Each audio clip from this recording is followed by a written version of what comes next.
Israel Iran America जंग हर दिन गुजरने के साथ साथ शदीद होती जा रही है, लेकिन इस बीच इस जंग में सीधा सीधा इजराइल और अमेरिका पर दबाव बनता नजर आ रहा है। दरअसल इस जंग को अगर उठाकर देखा जाए तो अभी तक इस जंग में ईरान का बहुत ज्यादा नुकसान हुआ है, जो दरअसल सच्चाई है। लेकिन जिस तरह से दबाव की बात की जाए तो इजराइल और अमेरिका पर नफसियाती दबाव बहुत ज्यादा है, क्योंकि अमेरिका में दबाव की अगर बात करें और जिस तरह से अब एक महीना गुजरने के बाद जंग की सूरत हाल जितनी शदीद होती जा रही है, जिस तरह से ईरान डटकर इस जंग को एक तरह से लड़ रहा है, जंग में पूरी मजबूती के साथ ईरान डटा हुआ है, ऐसे में अमेरिका के अंदर अभी सब कुछ ठीक ठाक नहीं लग रहा है। अमेरिका से जिस तरह की खबरें आ रही हैं,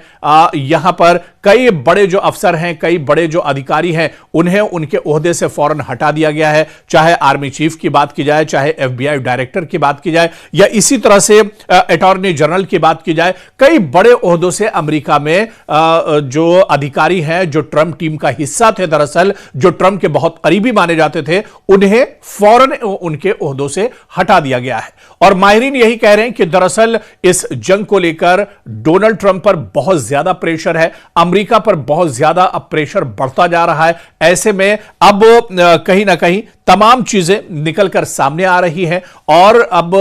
यह जाहिर करता है कि अमेरिका में सब कुछ ठीक ठाक नहीं चल रहा है, या अमेरिका प्रशासन या डोनाल्ड ट्रंप इंतजामिया की बात की जाए, इसके अंदर एक तरह से एक खलबली सी मची हुई है। और यह जाहिर करता है कि डोनाल्ड ट्रंप इंतजामिया में सब कुछ ठीक ठाक नहीं चल रहा है। इसी वजह से कई बड़े ओहदों से कई बड़े जो अधिकारी हैं, बड़े जो अफसरान हैं, जो कर्नल और जनरल हैं, उन्हें उनके ओहदों से एक तरह से हटा दिया गया है। हालांकि माहिरीन इसे दूसरे नजरिए से भी देखते हैं और वो ये बताते हैं कि शायद डोनाल्ड ट्रंप अब इस जंग को लेकर कुछ दूसरी बड़ी प्लानिंग कर रहे हैं, कुछ और रोड मैप एक तरह से तैयार कर रहे हैं। इस वजह से जो बड़े ओहदों पर जो बड़े चेहरे हैं या जो बड़े अफसरान हैं, उनको दरअसल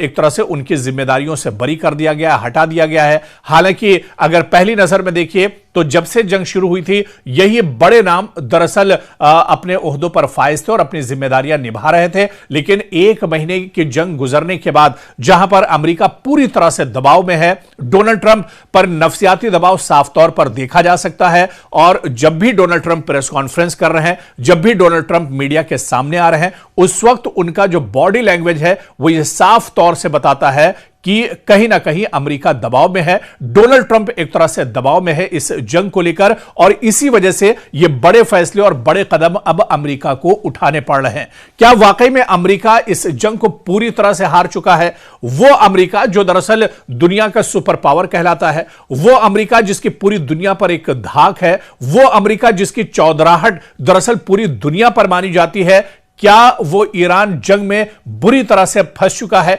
जिस तरह से अमेरिका के अंदर के हालात हैं? आप देखिए कि अमेरिकी अवाम डोनाल्ड ट्रंप के खिलाफ है, जहां पर लाखों लोग अमेरिका की सड़कों पर निकले हुए हैं। नो किंग्स के जो रैलियां हैं वो की जा रही हैं, प्रोटेस्ट और एहतजाज लगातार अमेरिका के अंदर किए जा रहे हैं। इसके अलावा जो दुनिया के बड़े ममालिक थे, चाहे यूरोपियन कंट्रीज की बात की जाए, ब्रिटेन की बात की जाए, गल्फ ममालिक की बात की जाए, जो अमेरिका के बहुत करीबी और जो अलायंस कंट्रीज थी, वो भी अमेरिका का साथ छोड़कर अब भाग रही हैं एक तरह से। चाहे स्पेन की बात की जाए, ब्रिटेन की बात की जाए,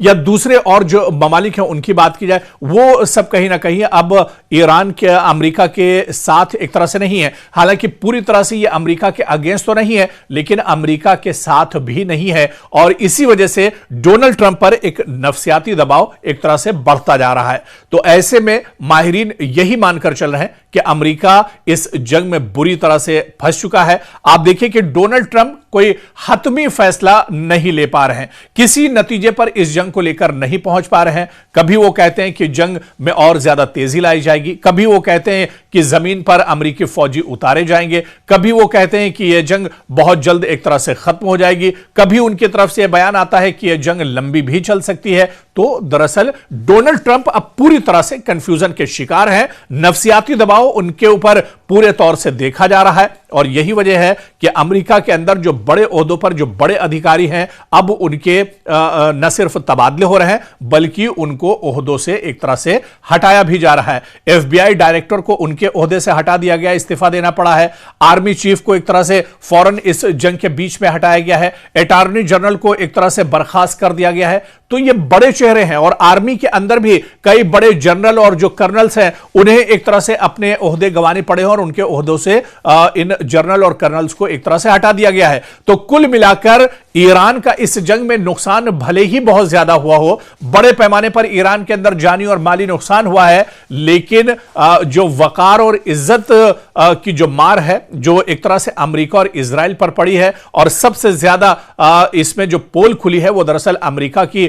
खुली है। अमेरिका दरअसल इस जंग के बाद पूरी तरह से पूरी दुनिया के सामने कहीं ना कहीं बेनकाब हो गया है। जितना पावरफुल अमेरिका को माना जाता था, जितनी अमेरिका की रणनीति